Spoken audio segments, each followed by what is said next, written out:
Dear student, good morning. और हम लोगों ने पिछली वीडियो में फर्स्ट यूनिट क्लास 12 की प्लानिंग इन स्पोर्ट्स देखा था, जो कि ख़त्म हो चुकी है। और आज हम सेकेंड यूनिट देखेंगे, जिसका नाम है sports and nutrition. Balance diet इसका फर्स्ट टॉपिक है। तो बैलेंस डाइट क्या होती है, आप लोगों ने थोड़ा बहुत तो सुना होगा बैलेंस डाइट के बारे में। A balanced diet is that contains the proper amount of each nutrients, carbohydrate, protein, fats, vitamins and minerals। मतलब क्या है कि जो आपकी बैलेंस डाइट होती है उसमें क्या होना चाहिए, carbohydrate, protein, fat, vitamins and minerals का एक प्रॉपर अमाउंट होना चाहिए। वो तब मानी जाएगी कि आप बैलेंस डाइट ले रहे हो, ठीक है। और इसके बाद आपका सेकेंड जो टॉपिक है वो है न्यूट्रिशन। न्यूट्रिशन क्या होता है? It is the process of obtaining and consuming food और breaking down food substance taken by mouth to use for energy in the mouth, ठीक है। तो इसमें क्या होता है कि न्यूट्रिशन क्या है कि एक प्रक्रिया होती है जिसमें क्या होता है, फूड को माउथ के थ्रू हम अंदर लेते हैं। और इस प्रक्रिया में क्या होता है कि फूड को ब्रेक डाउन करना, उसके बाद उसे डाइजेस्ट करना, और डाइजेस्ट करने के बाद उसके बाद जो भी उससे एनर्जी मिलती है उसको पूरी बॉडी में भेजना, पूरी बॉडी में प्रोवाइड करवाना। तो ये पूरी प्रोसेस को हम न्यूट्रिशन कहते हैं, ठीक है। इसके बाद न्यूट्रिएंट्स, आपका बैलेंस डाइट हो गया, न्यूट्रिशन हो गया, न्यूट्रिएंट्स। अब न्यूट्रिएंट्स क्या होते हैं? ऑर्गेनिक एंड और inorganic chemical substance content in food which are body needs are called nutrients. देखो, इसमें क्या होते हैं कि आपके ऑर्गेनिक और इनऑर्गेनिक केमिकल सब्सटेंस होते हैं जो क्या इनकी ज़रूरत होती है हमारी बॉडी को, ठीक है। उन्हें हम न्यूट्रिएंट्स कहते हैं। ये टू टाइप्स के होते हैं आपके। ये वैसे तो ये कई टाइप्स के होते हैं, कई प्रकार के होते हैं, ठीक है। लेकिन इन्हें टू टाइप्स में डिवाइड किया है। फर्स्ट है आपका मैक्रोन्यूट्रिएंट्स, सेकंड है आपका माइक्रोन्यूट्रिएंट्स, ठीक है। अब हम लोग बात करेंगे मैक्रोन्यूट्रिएंट्स।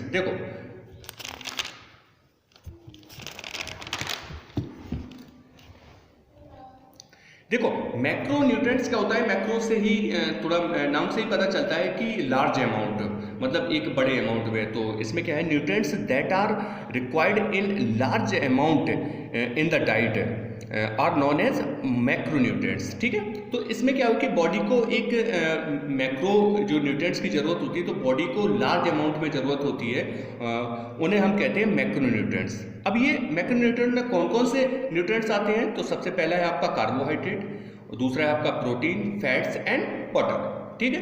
तो ये चार प्रकार के आपके मैक्रोन्यूट्रिएंट्स होते हैं। सबसे पहला होता है कार्बोहाइड्रेट। तो कार्बोहाइड्रेट को देखेंगे कि कार्बोहाइड्रेट क्या होता है। देखो, कार्बोहाइड्रेट में थोड़ा सा आपको जनरली बता दूं कि ये एक एनर्जी का बहुत अच्छा स्रोत होता है, सोर्स ऑफ एनर्जी। मतलब ये जब भी आप खेलते हो या भी कोई ऐसी एक्टिविटी करते हो जिसमें आपकी ज़्यादा पावर की ज़रूरत पड़ती है, तो उस समय जो आपको एनर्जी प्रोवाइड करवाता है वो होता है आपका कार्बोहाइड्रेट, ठीक है। आइए देखते हैं इसमें क्या है। Carbohydrate are organic compound which are the primary source of energy, ठीक है।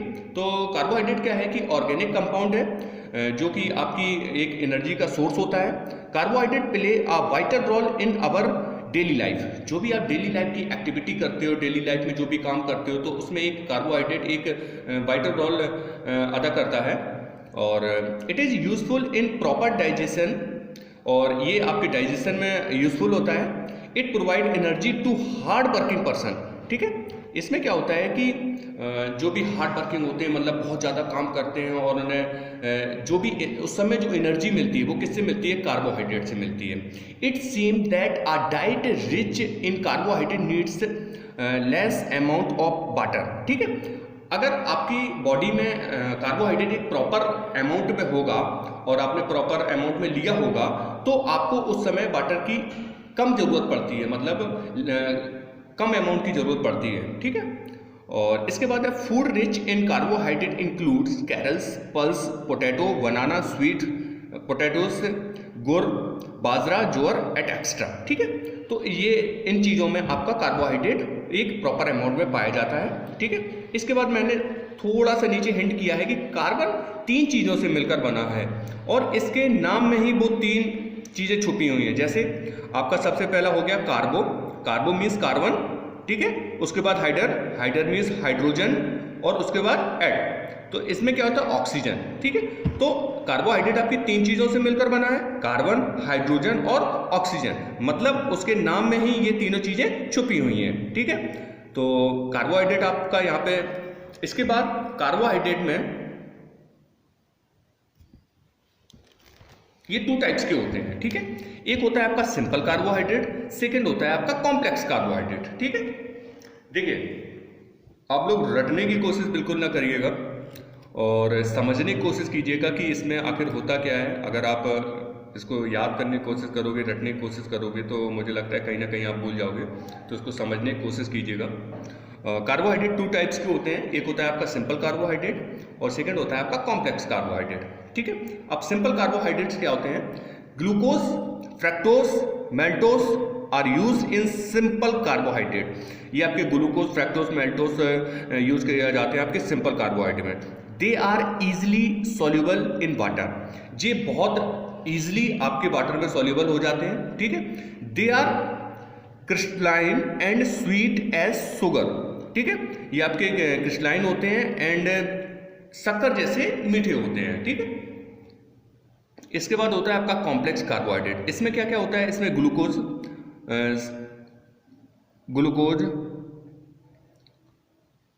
स्टार्च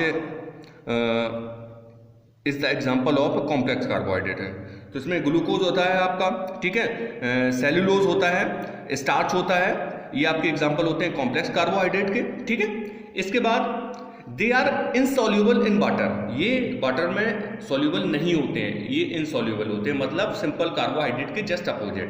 और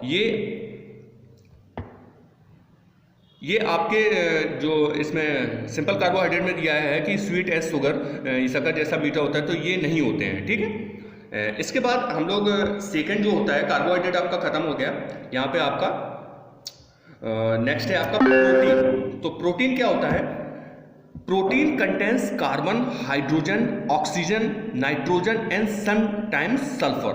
ठीक है, तो प्रोटीन के कंटेंट्स होते हैं, ये कार्बन, हाइड्रोजन, ऑक्सीजन, नाइट्रोजन और कभी कभार सल्फर। ठीक है, तो ये चीज़ों से मिलकर ये इनके कंटेंट्स होते हैं। इसके बाद protein are very large molecule, ये थोड़े से लार्ज मॉलिक्यूल होते हैं, so they can not be directly observe into our blood. ये मॉलिक्यूल थोड़े लार्ज होते हैं और ये आपके डायरेक्टली आपके जो आपका ब्लड होता है उसमें ऑब्जर्व नहीं करते हैं, मतलब डायरेक्टली आपके ब्लड नहीं घुलते हैं। तो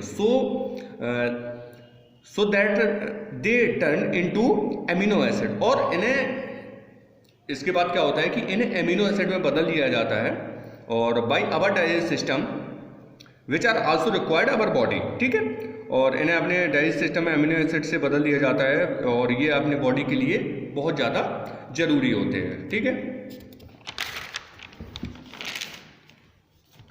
उसके बाद आउट ऑफ 23 एमिनो, मतलब टोटल 23 एमिनो होते हैं और एमिनो एसिड, और body itself produced 14 amino acid, और जो अपनी बॉडी जो होती है वो 14 एमिनो एसिड खुद प्रोड्यूस कर लेती है। उसके बाद 9 amino acid must be available in the diet, और 9 एमिनो एसिड बचते हैं वो आपका अवेलेबल आपकी डाइट में अवेलेबल होते हैं। ठीक है, इसके बाद आपका आता है protein form new tissue, repair the broken tissue, ये अपने नए टिश्यू को फॉर्म करती है। उसके बाद जो भी आपके ब्रोकन टिश्यू होते हैं उन्हें आप रिपेयर करती है। Excessive use protein can result in heart disease, kidney stone, stock etcetera. ठीक है, एक्सेसिव यूज मतलब प्रोटीन के ज़्यादा यूज करने से क्या रिजल्ट होता है कि इनमें हार्ट की जो डिसीज़ होती हैं वो होने का खतरा रहता है, किडनी में जो स्टोन होती है वो पड़ने का खतरा रहता है, स्टॉक जो आता है वो एक खतरा बढ़ जाता है। अगर आप प्रोटीन ज़्यादा अमाउंट में लेते हो, ओवर अमाउंट में लेते हो, तो इन चीज़ों का खतरा बढ़ जाता है। जैसे आपके कार्बोहाइड्रेट में भी मैं एक चीज़ बता दूं कि कार्बोहाइड्रेट भी अगर आप एक लार्ज अमाउंट में, बहुत ज़्यादा अमाउंट में लेते हो, मतलब नीड से ज़्यादा लेते हो, तो भी इसमें आपका जो फैट होने का खतरा रहता है और हार्ट की जो डिसीज़ होती हैं तो उनमें खतरा बना रहता है। तो आज की वीडियो में बस इतना ही, और आज की वीडियो में हम लोगों ने देखा बैलेंस डाइट, न्यूट्रिशन और मैक्रोन्यूट्रेंट, माइक्रोन्यूट्रेंट्स, ठीक है। उसके बाद हाइड्रोजन देखा, हाइड्रोजन के बाद प्रोटीन, और प्रोटीन के बाद हम लोग नेक्स्ट वीडियो में देखेंगे कल फैट्स और वाटर। और प्रॉपर नोट्स बना के चलिए, मैं इसकी आपको नोट्स भी दे दूंगा डिस्क्रिप्शन में, ठीक है। Thank you for watching.